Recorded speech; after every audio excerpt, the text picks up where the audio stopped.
I'm just playing. What is good, everybody? Yes, we are here. We are here 2 hours early today. Yes, yes, yes, yes, yes, yes, yes, yes. So we got some topics. Hope your week has been good so far. Today is Friday Eve. It's Friday Eve.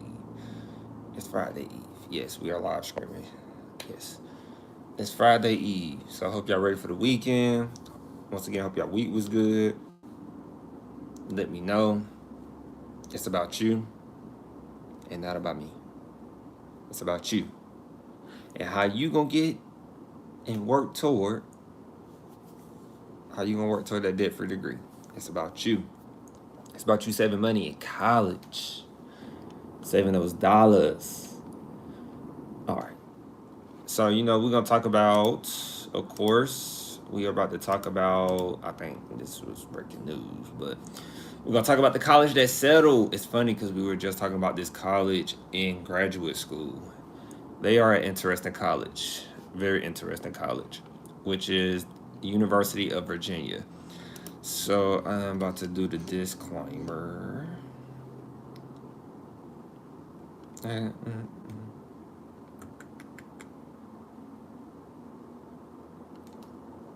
Always have to think about where is that right now.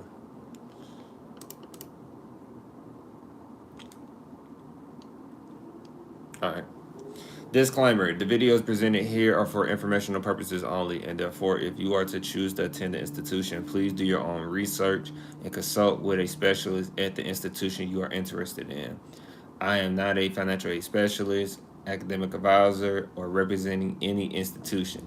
Speaking on behalf of Creator, Henry is only speaking from his experience. Let's go. Da-da, let's go. Play the music. Let me stop. All right. So yeah. Yeah.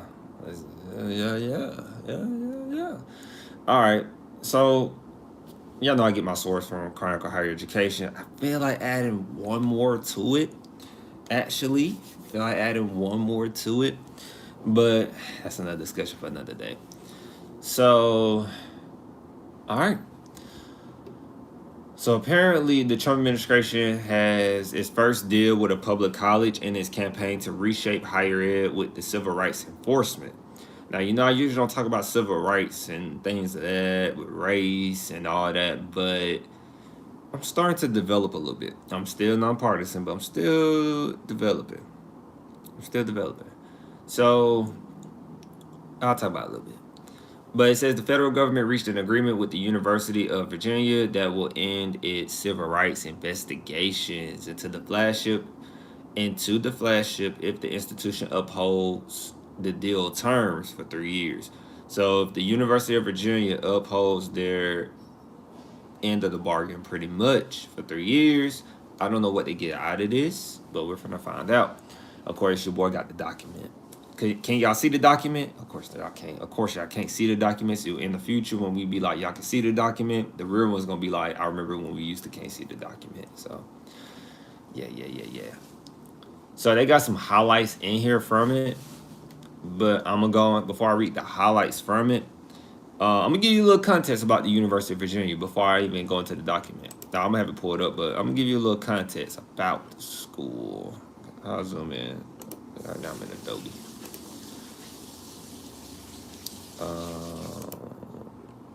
All right. So, University of Virginia, guys, has been a little up and down school.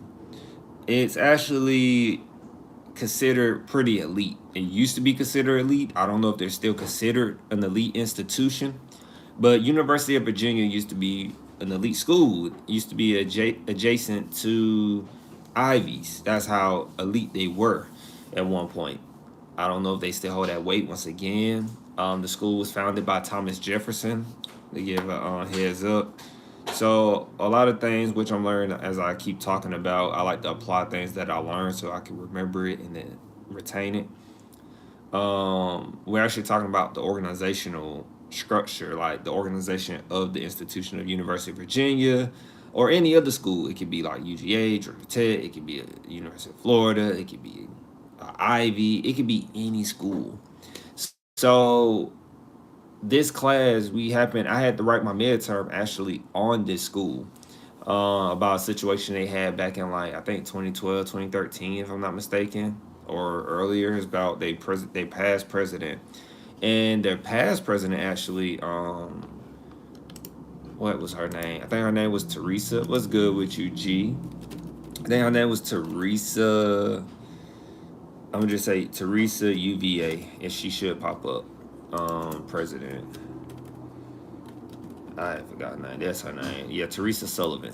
Teresa Sullivan, who is also, fun fact, she's cool with Elizabeth Warren. They actually wrote a book together or books together. And so, small little context about University of Virginia. It might sound like a nerd, but she got ousted due to political reasons that was internally happening at the University of Virginia. Why does this matter to you as a student? Like I said, guys, you probably don't care, but you should care, or at least your parents should care, or somebody who is mature enough should care, because when a leadership changes, it hurts you dramatically, because the mission that you came under, that you probably didn't even care about at the school, if that changes, it can have a ripple effect on you. Like I say, if they change the president and the president feels like a program is not needed no more at the institution, or this is not needed at this institution, it can hurt you if you use it. I don't know what it could be. It could be a range of things. And so Teresa Sullivan was more laid back. She came from some other schools doing some great work. She was like high ranking provost, right? You get it. But somebody in the board didn't like the way she did things. So they figured out a way to do some coalitions. Fun word that I learned. And so, which is like like going behind your back essentially and trying to get rid of you, forming like a union essentially. And so they ousted her, but it had a bad effect. And then pretty much they had to bring her back, and then the person who wanted her gone had to go. But they always had a little problem with, I don't want to say presidents, because I think she was there from 2010 to 2018, Teresa Sullivan. But the school has been struggling with innovation because of their cultural beliefs. Once again, the school was founded by Thomas Jefferson, so they try to remain what Thomas Jefferson wants. So you might say, why hasn't this school got bigger? And so, fun fact, a great example I could use as another school real quick is like Valdosta State University. Valdosta State University has a great football program, right? But Valdosta State probably doesn't want to expand for cultural reasons. And one of those reasons could be they love being a small college where they can probably have more flexibilities on doing things, connecting with their students more, so they don't feel they need to expand, especially if they're their only state school. Like I say, some schools won't be affected by the Trump administration because they are the only state school out there. If you take out Valdosta State University, it's a 2 year, but it's really not no other college that's in range for a student to go to, if that makes sense. So University of Virginia is essentially is similar, the same way. They don't want to expand as an institution. They don't want to get bigger, and they kind of want to stay like they are. But like I said, they were considered a Ivy adjacent, and so I don't know if they still hold that weight. So I'm leading into that because they apparently took a settlement with the federal government, pretty much with Trump administration. What is it about? I have no idea. So it says the agreement between the United States of America and the rector and visitors of the University of Virginia. So rector and visitors, I think that's literally what Virginia goes by. Like their board of directors is considered like, they call them like rectors, a rector or something like that, or a visitor. Don't ask me why. They just do a different term. But this school is pretty much like part of American history. The school, like I said, was founded by Thomas Jefferson. So that's why you might see this school particularly in the news, or why it has a lot more respect than some other schools. And so right here, it says the definitions and terms. I might can get some help from G because I kind of don't really need to see the definitions. I can look at them, but I kind of know the terminologies of the higher ed. Now remember, I'm giving you the key points, the facts, like the highlights kind of from it as I go through it. But I really want to see what this agreement is. It's pretty important. It won't stay long on it, but it is a highlight. They took a settlement. They I guess most people say they kissed the ring, University of Virginia. So the terms of agreement. This agreement represents the entire agreement between the United States and the University of Virginia with respect to the subject matter hereof. As I keep going, boom, boom, boom. All right. So both parties affirm the importance of and their support for academic freedom. The United States does not aim to dictate the content of academic speech or curricula, and no provision of this agreement, individually or taken together, shall be construed as giving the United States authority to dictate the content of academic speech or curricula. The University of Virginia acknowledges its obligation as a public institution subject to the First Amendment of the United States Constitution and supported by federal funds for educational and scholarly purposes to maintain admissions, employment, and discipline, but employment, discipline, and speech policies and practices that prevent the suppression of speech and discrimination based on political viewpoint. So all of that fancy jargon is pretty much saying that they're not trying.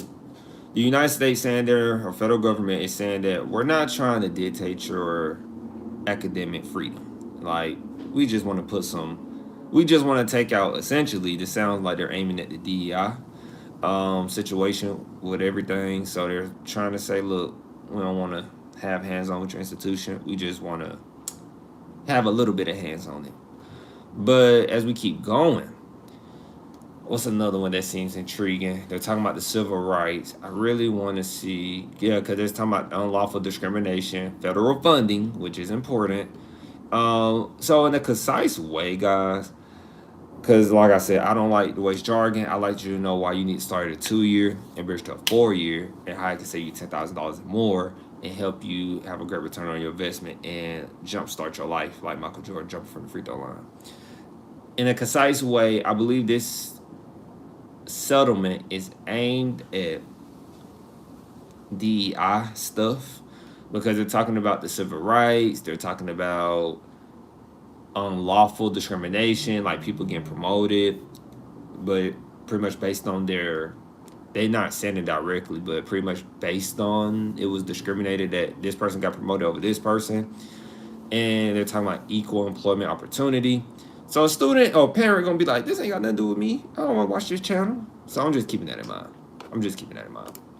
But the highlights of it is, though, the university will follow an anti-discrimination guidance by the Trump administration, which means, I guess, like it sounds like, the guidance deemed to be illegal race-based scholarships, like I said, programs, hiring. This is about the Chronicle Higher Education, summing it up in the highlights.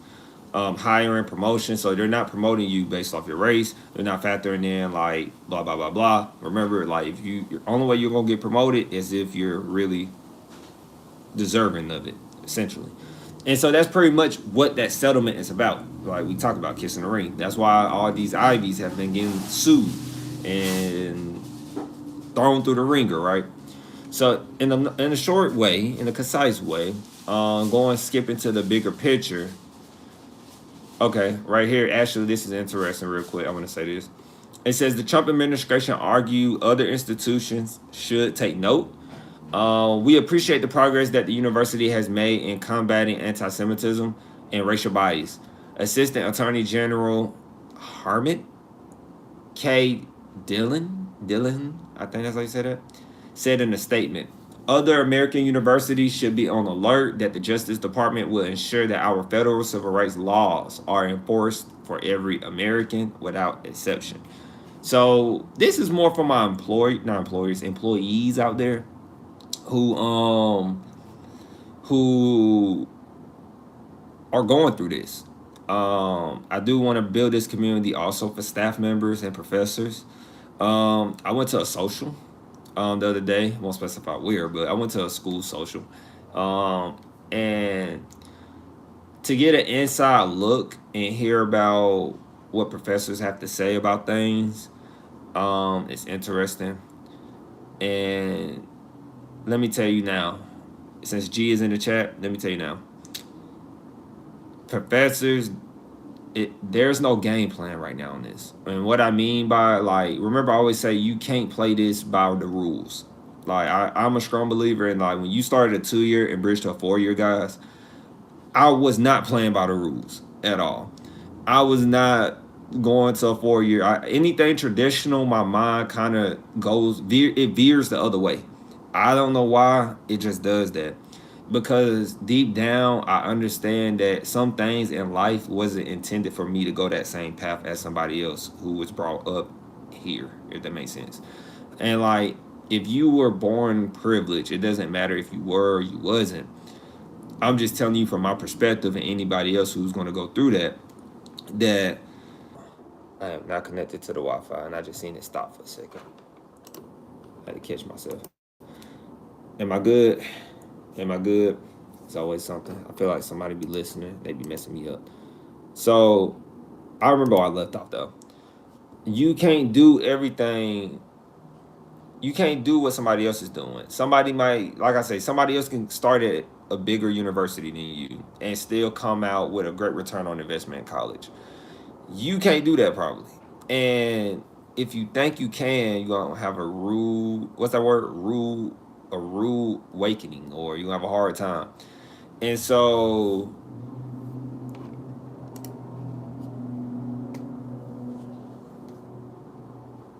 professors are really like, I don't know. Like, I don't know what I would do if I was in this situation, if I was a younger professor, or if I was just starting my career as, faculty. It's an interesting situation because this is actually a state policy that's coming out in Georgia, where it's already out actually, and professors have to put their, what is it? They have to put their syllabus on the public website. People might say that's already a thing. No, no, no, no, no. Public, like, syllabus, like how I got a syllabus, like this is my class syllabus right here. Like, they got a name on here. Yeah, he got his name on here. But this is a syllabus. You print out your syllabus. You want to see what classes you need to take. Not take, but what classes, like what's the class schedule, what you learning and stuff. Like, they have to post it on the website. I don't know if it's a state. I think it's federal. Because I know that's been the thing. Like, they wanted to see that. I think that's a federal. But it's definitely in the state of Georgia. And so it's changing for your professors. And it's kind of like, because they're trying to monitor. Remember, guys, we said this long ago. It happened. Like, they're throwing DEI out. That was part of the One Big Beautiful Bill. And some people don't care because, like, it doesn't affect my education, but it bothers certain schools. So, like, for my people out there, if you're going to go to a school that is focused, like, I'm gonna just say it, like, if you go to a school that's like, Henry, what's a school? What's a school? Like, I'm thinking of a school right now. You could say a liberal school, pretty much. A school that focuses on critical race theory, a school that focuses on, like, DEI. They don't focus on it, but they're going to put it in their research, or research that is just toward, like, a certain demographic. That they ain't going for that. They're monitoring that. That's a way for them to monitor it. So if you go pretty much to a liberal school that's considered liberal, where they're inclusive, like Georgia Tech actually is a great example. If Georgia Tech is doing that and they got certain instructors for certain things about that, it's a way to monitor them. So essentially, and so it's like messing up, like, the whole purpose you went to the school in a way. So once again, it goes back to why I say, like, right now it's a lot of, like, I don't think you're going to get the best education you want depending on the college you go to, because some people just go to college. Some people don't care what they're being indoctrinated with, which is understandable, I guess, because I was just going to college. Like, it wasn't no political reason why I went to the schools I went to. It was just, I went to these schools because I wanted to save money in college. And I hate that students are getting caught up in that, because I went to school to learn. I went to college to learn. I didn't go to college to get a particular education. I'm gonna be real. I didn't go. I went for the price, and I went for a good job I can get when I get out of college. That's what I went for. Those are the only two things I worried about. I worried about. And I say that's why you should start a 2 year. It gives you time right now to bypass all this drama that universities are going through, what they're going through, because some of the stuff, like I said, that the Trump administration is doing right now is not really all terrible, personally, because universities are terrible with their money. Let's not forget that. They're trying to stir the pot and blame it on a person or blame it on the administration, but they have been doing bad habits the whole time. And when you do these bad habits, it happens this way to where this person, like they did mention this person overplayed their hand. They mentioned this in the Chronicle of Higher Education about the Trump administration or Trump. But when you don't have leverage, oh, I found the clip. Too. Obama did say that. He did say too that because universities are doing such whatever things they're doing, and Obama said this is why you have endowment funds in that interview with WTF podcast. Obama did say like university presidents should stand up for themselves or stand up for their institution and use the endowment money. But think about it. I'm not saying Obama don't know this, but Obama probably thinking like a school with a lot of money or that knows how to run their funds properly. Schools that probably have these endowment funds, remember, I don't care what nobody say, till they call me out and put it in front of me and make me look like, oh, these schools are probably paying endowment funds for things they don't need, these universities. So they probably don't have the leverage to say, bump you, Trump, bump you, Trump administration. We gonna do it our way. Because they don't have the what? The money. The money. The universities have literally said they did not prepare for something like this. Like they literally like professionals, from the information we read from Chronicle Higher Education and other places, they literally say we did not prepare for like this to happen so fast again.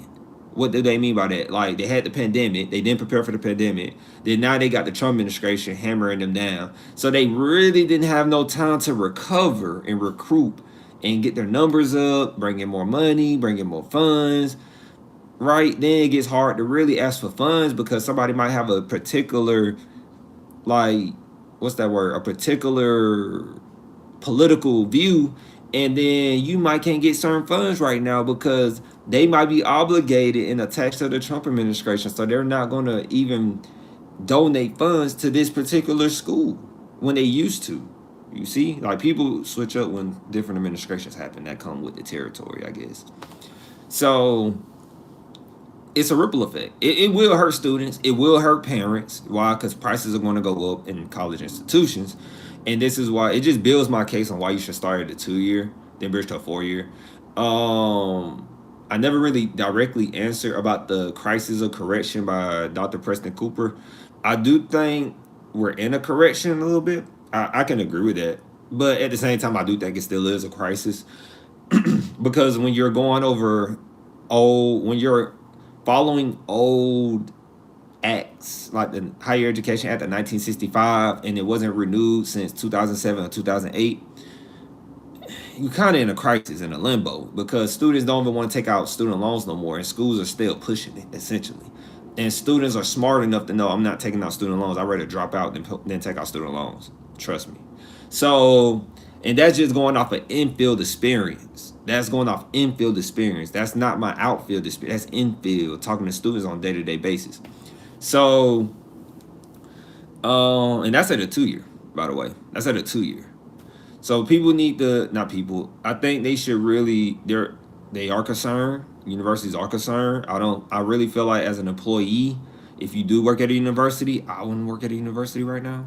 Unless I'm like a dean, provost, something high up, because you would have more of a heads up of being released than somebody like me who works on surface level as an academic advisor, where I just might get told one day, you know. So interesting, right? And yeah. So the bigger picture, the Trump administration may have already gotten its most important concession from the university, the resignation of James E. Ryan as president in June. Because I'm about to say University of Virginia just lost another president because of pretty much what happened with Teresa Sullivan. Just FYI, I would not want to be a president at the University of Virginia. It's pretty much what happened with Teresa Sullivan we just talked about. So James E. Ryan, if you want to go watch the old live stream, he got ousted because two alumni from the institution pretty much sided with Trump, were eyes for Trump, told Trump what they were doing, and got rid of him. And so that's how James E. Ryan got dismissed and as president, and that's why they're stuck with the interim president who pretty much was essentially forced to listen to the Trump administration. So if you go to the University of Virginia, guess what you got to deal with? You got to deal with them, whatever they got going on under the Trump administration. If you don't really care, if you like me, you care about the prices, because University of Virginia is known for their prices. They're known to have good prices, to be considered elite. I don't know if they're still considered elite. G, let me know. I don't know. But that's what you have to deal with when you go there. So now we get to a session based on Chronicle Higher Education. They're talking about where Trump has overplayed his hand.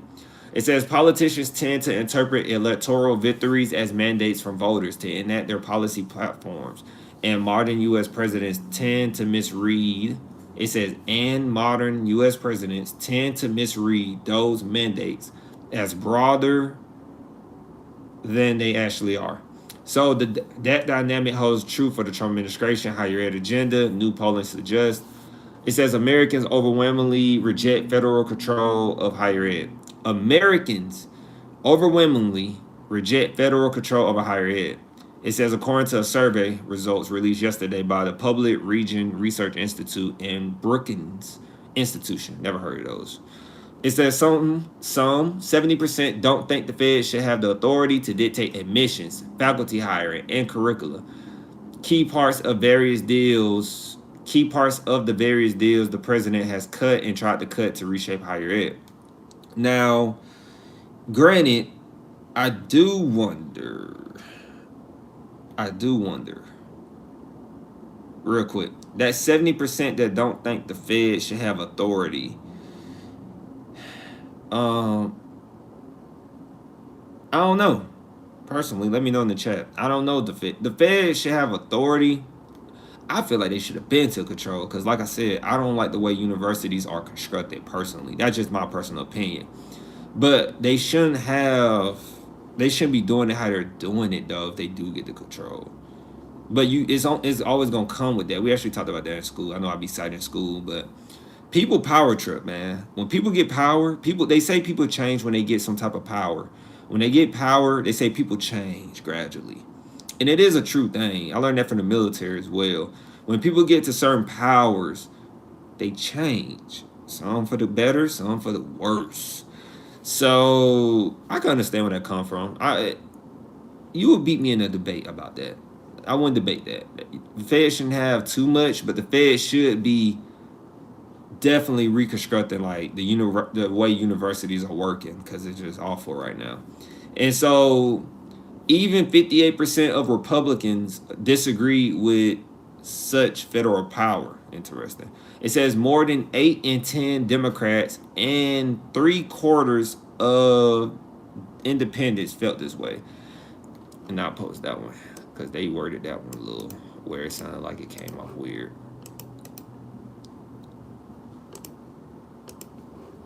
So I put that in the chat. Should post. Yeah. So, yeah. And they said a majority of Americans say that President Trump cuts to the research institutions went too far. A majority of Americans say President Trump's cuts to research institutions went too far. I don't think he went too far. I know I might get some backlash off that. I don't think Trump went too far. I think he woke them up a little bit. Because was I talking? I think around the time when Trump was going crazy on universities and research, pretty much universities, when he was going crazy on universities about cutting their research, that's when I started live streaming pretty much. But I got the papers to prove it. I got the peppers to prove it. When I was writing in school, that universities should have been on their P's and Q's. Universities, like we said, they put more students in debt. That's a fact. They put more students in debt than they I can say graduate. They put more students in debt than putting students on money. But I did listen to this guy today at a training at work. His name is, I like my notebook. His name is, I took some notes. Very good training. He's a professor from UCF. His name is Kevin Yee, Dr. Kevin Yee. He's the director of the Faculty Center for Teaching, like I said, UCF, which is the University of Central Florida. And then G said, not good for stability. Did you say something else, G, and I missed it looking down? And what Dr. Kevin Yee said was, he said something. He said that college was, because most people think college is, and I'm not trying to sound like I'm just the Esper guys, but he said college, most people think when they go to college, it's about a piece of paper. And he said pretty much, college is about training your brain pretty much. It's about brain power. It's about keeping that brain operating. And then G said, oh, you did say something before that. My bad, G. G said, things would drastically change every time there is a different party. Not good for stability. Yeah. I did say a few more things. I see that. And then he's nice. That's a really nice notebook. I know Walmart. Shout out to Walmart. Straight out of Walmart. Always purchase things. Let me stop. And so, we did an AI training at work, and so that guy was a speaker, and then, but yeah, G said it's not good for stability. Things would drastically change every time there is a different party. Yeah, it's not good, and people, like I said, Democrats, Republicans, all be in it, and when they hear these things happen, it mess up their money, man. It's funny, guys. The thing about that survey, the survey by Chronicle Higher Education, it's not by them, but whoever did the survey, one thing they should ask these questions is that the people who voted out of that 58% that I posted in the chat, they should have asked, like, out of that 58% of Republicans that disagreed, they should have been asking, like, hey, do those Republicans work in higher education? Do those Democrats work in higher education? Do those independents work in higher education? Because it creates a bias. And politics are in higher education. Like, you can go find it. It's very surface level information. Like, it won't take you long to find it. That professionals, if you go look at it, like Ben Sass, he was a representative of something, but he got ranked in politics, but he transitioned to the University of Florida. So politicians work in higher ed, and then they go back into their political careers to get a boost. It, like, higher education gives you a boost. That's like, it trains you, I guess, for politics, to do politics. And so that's why I be talking about with data sometimes. Like, you can't go completely, higher ed data can be skewed, essentially. So, like, that's what my thing be like. Were those people working at higher ed? Just a thought. I'm not saying I know. Probably wasn't, but just saying. Or have they ever worked in higher ed? Because these politicians that work in higher ed, they get paid. Remember, they get paid. Kirby Smart, that man got paid. He getting paid. His base pay is like $5 million from the state. $4 million from the state. And then he get paid by boosters for the other rest. Man get paid like 14, 15 million a year. Kirby Smart, UGA head coach. Come on, man. It's just like little stuff like that. Of course, I don't get views on this channel yet, but it's just little stuff like that, right? Like, you know, you just really put some thought into it, but you can't afford to go to college, but you're going to choose to go to university, and then you're going to believe, like, oh, I went to this school. That's why I went to this school. I know I might be stepping on some toes a little bit, but you went to this school because it's this and that. Man, you went to this school for connections, and I respect it because you know some people I don't know, and that's real. It's okay. But I'm about to chop that though, because I'm gonna make them all come to this live stream. We're gonna have discussion. So then it's gonna really.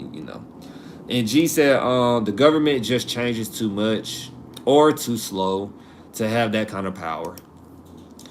And then yeah, and G's still talking about like the federal government intruding on higher education institutions, them having their hands directly on it. So, in a Ben Sass is a double Ivy. Ben Sass could be a triple Ivy. He didn't know what he was doing as a college president. Please go watch that live stream, guys, if you want to. Just go straight to the part where I'm talking about it. I don't really beat around the bush. I feel like I jumped straight into it. Ben Sass spent the most. Ben Sass spent more money than the previous president, and he wasn't even there for 6 months yet. But Ben Sass had like $20,000 of sushi. $28,000 of sushi. Yeah, he didn't. I agree. And then that just goes back to telling like, hey, for one, y'all, my boy G went to Columbia. I am not talking bad on Ivies. But it just goes to show you that it is not about where you went to school. It does not matter. It's about that job experience at the end of the day sometimes. And Palantir, as a company, even said they don't even care about where you went to college. They said, we only care if you went to a community college. Why am I telling you this as I end this? Because 45 minutes strong. I'm in school. You can see my eyes a little red. This is why you should start at a 2-year college. I started at 2-year college. I bridged to a 4-year. At my 2-year college was the hardest battleground of education I did in my whole college career, guys. I'm gonna be honest with you. The hardest. Graduate school, very time consuming, but not really hard. It's just about sacrificing a lot more in graduate school. The 2-year was so hard. My professor made me rewrite my whole paper. I was really learning because I was getting back into like doing the prereqs. I guess that's what made it hard. I had to learn my math over, like do practice. I had to take a remedial math class, pass that, then take the regular math class. I had to take a remedial English class, and then pass that and go to the actual English class. But what they did was at the school, they tie them together for you. So at least when I was at my 2-year. And I try not to talk about the money aspect all the time, even though I did save a good amount of dollars. Being a person from an impoverished background, that's how right, G? Impoverished? I had seen you say that, so I'm starting to say that a little more. Being from an impoverished background, poverty, as a way to say it, the 2-year was the way. The 2-year is the way if you're not from poverty. And when you bridge to that designated 4-year, like I say, choose your 4-year, then ask your 4-year, who do you have an agreement, a pathway with? Articulation agreement, who do you have a pathway agreement with at the 2-year? Because, guys, I've been talking to you the whole time and I don't got my headphones in. That is crazy. But you can hear me, though. It's not plugged up. I'm funny. It's there. Yeah, okay. It's there. I don't know if it made a difference, but oh wow, I'm hilarious. And so it's just really important. Cause I ain't gonna lie, y'all. It makes me more hungry to keep doing these live streams. Yeah, you sounded the same to me, LOL. It makes me more hungry to keep doing the live streams because we don't get rewarded for it on the channel. And it does bother me a little bit because I know like if more kids saw it, they can learn a lot more. If I wasn't talking to you, you wouldn't probably heard of me. I wouldn't have heard of you. No, I wouldn't have heard of you, G. I got a question for you too, G. Before we go, I got a question for you. But it does hurt me a little bit that we don't get rewarded for talking about higher education. So that means we gotta do some things on our own and demand it, demand the attention, demand the like you need to see this, right? Because I'm just thinking like I just don't know people looking up higher ed information. I guess G was looking at higher ed information because I'm still trying to figure out how did we find G. I'm trying to figure that out. And so your 2-year to your 4-year, sets you up. It sets you up. It sets you up. Like, I'm not saying it's gonna make you the wealth of information for you to go to college. It will make you wealthy if you actually listen in college and learn what you need to do in college. You should become wealthy. Your life, wherever your life stance was before, your life stance should change. So if you were low income, you should definitely be middle income, or what is called middle class. You should definitely be middle class after you leave college if you were low income before. If you was middle class when you went to college, you're probably going to be in the upper class, high class. What is it called? High tax bracket. I'm gonna just say high tax bracket. You should probably be in the high tax bracket if you was middle class before when you was going to college, and that's the way it works. And if you was already high class, I guess you're just gonna be, I guess, super more wealthy, I guess. So because they had 40 minutes, spending 5-6 minutes with G before we go. So G said, if I didn't have the opportunities that I had access to, I'm sure I would have went to community college because of that impoverished background. That's dope. And G said, yeah, that's how you say it. Yeah, you sound the same to me, LOL. G said, I like small channels, and YouTube knows that. And I suppose I'm more into higher education content than the average person. Interesting. I was pretty active in higher ed politics in college too, anyway. Don't fool, it's the ownership class versus the working class.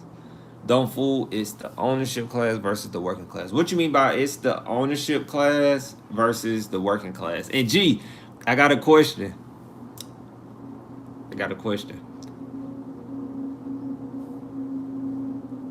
Answer the ownership class versus working class. Answer that second. My first question for you: do you speak another language? Do you speak another language, G? Real quick. Before we talk about the ownership versus working class, do you speak another language? Putting you on the spot.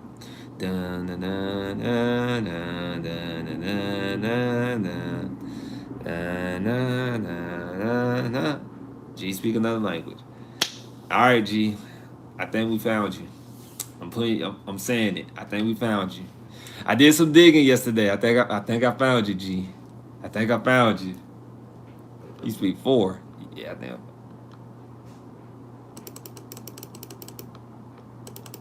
I found you.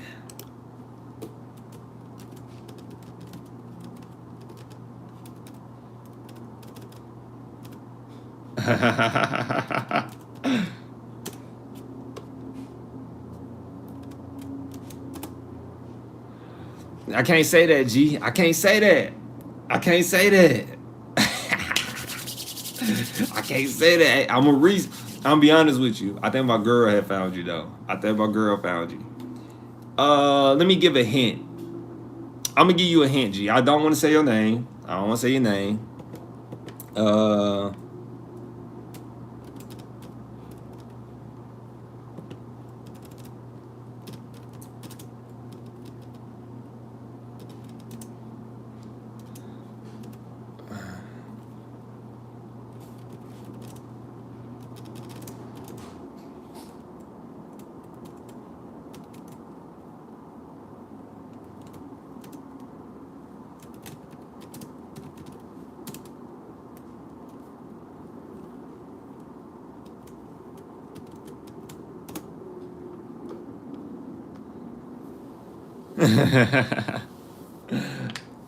Does that ring a bell, G?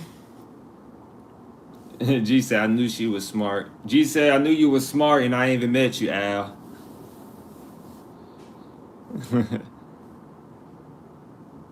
Let's see. Oh, no.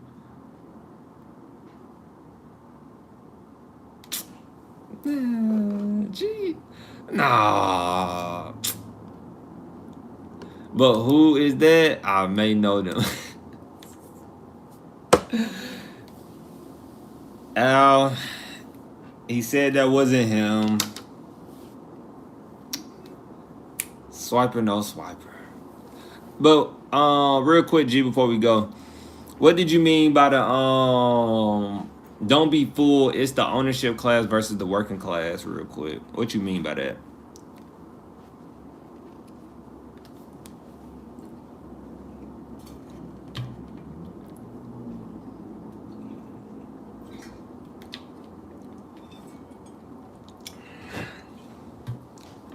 Why wait for G real quick?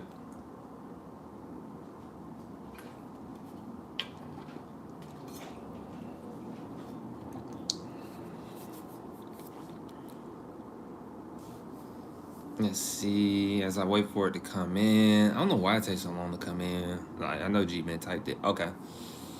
G said, if I'm not mistaken, the top 10% of wealthy people own 60% of the wealth, and the bottom 50% own 20%. Oh, and the bottom 50% own 20%. Something like that. And these wealthy people own assets. Okay. Okay. Okay. That's how they are in theory. That's how they are in theory, wealthy. In theory, wealthy. Yeah. Okay. I gotta make sure that replays. Hold on, real quick. Specifically, ownership shares in these big companies. Yeah, that part.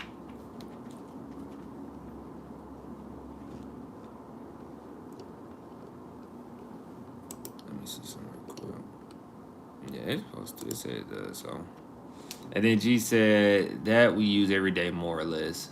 Specifically, ownership shares in these big companies. And then, like, slowly but surely, there is a lot of merging going on. And when you say merging, what you mean by merging, G?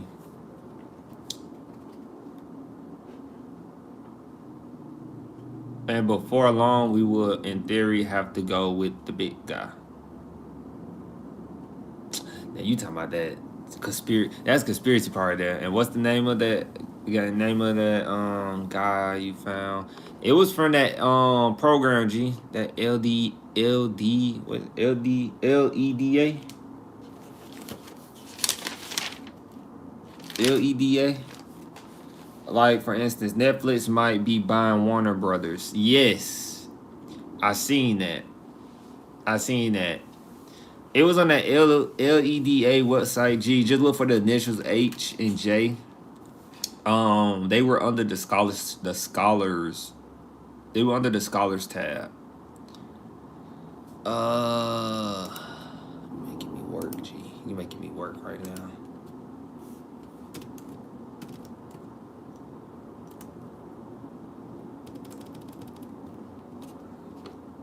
G, making me work right quick.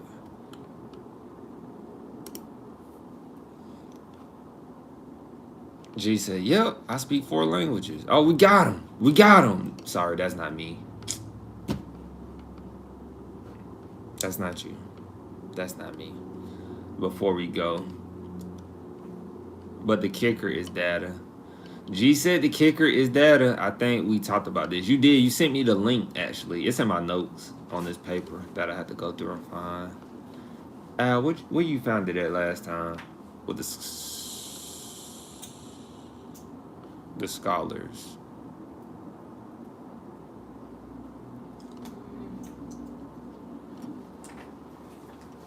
Let's see.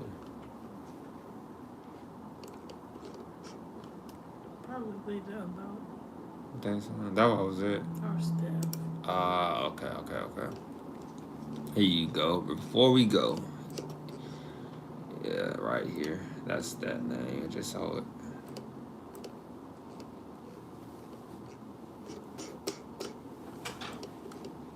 Is it? Let me see. Thank you for stopping by the live screen, everybody. We are about to go. I'm about to send this to G. I don't know where it's at. No, this ain't it. This is actual stuff. You wanna know what's funny? They're making it hard for me. There we go.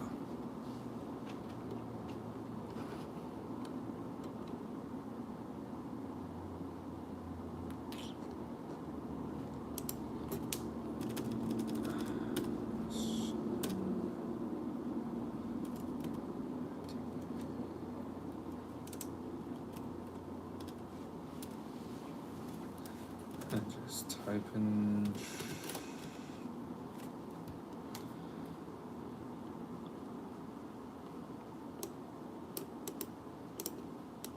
Why, computers do the craziest things sometimes.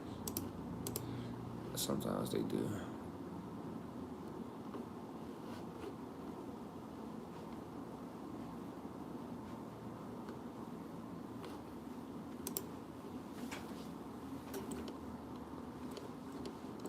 Should have been right there.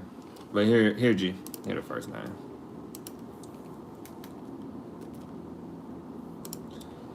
And then that second one. That's what I gotta get at.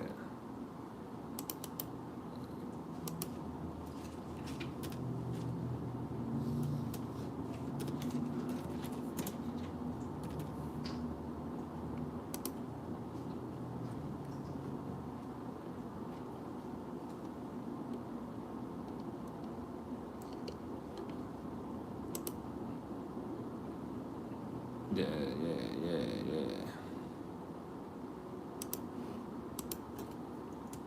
Let's not forget the fact that you speak 4 languages, though, G. Let's not forget that. So there you go, G. If you do know that person, they definitely went to school with you, for sure. And so,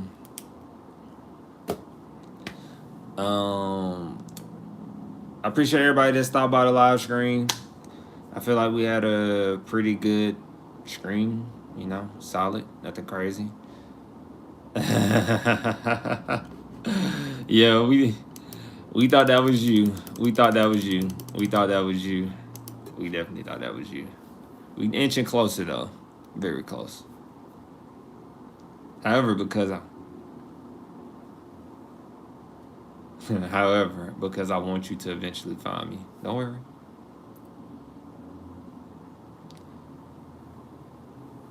I'll tell you that you are warm. We're warm, Al. We're warm.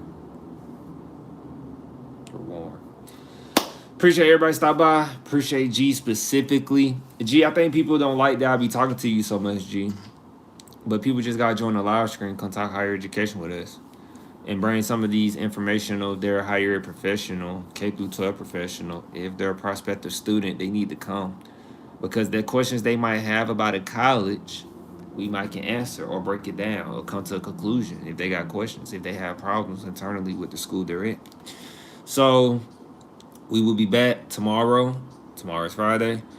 And peace, chicken grease, because we ain't stopping.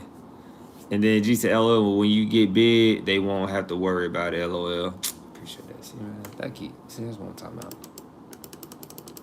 They won't have to worry about it. But see you tomorrow. I enjoy talking to you too, G. Be safe. Don't work too hard. And remember to always... Why is that? Oh, it's in the right category. And remember to always...